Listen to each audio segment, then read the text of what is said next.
Here I have Motorola Moto E7i Power.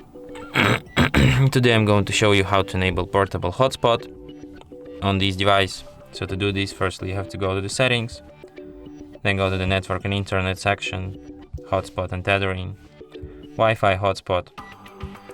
Here you can enable this feature. Here you can change its name.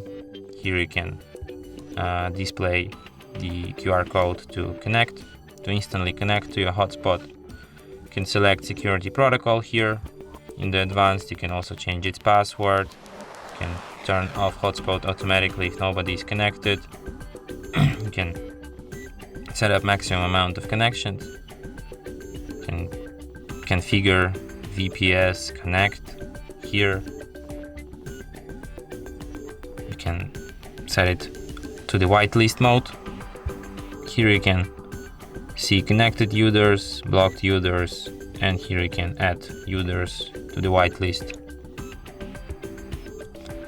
And you can also switch a hotspot here at the upper bar. And that's it. Thanks for watching. If you find this tutorial useful, don't forget to hit that like button and subscribe to our channel.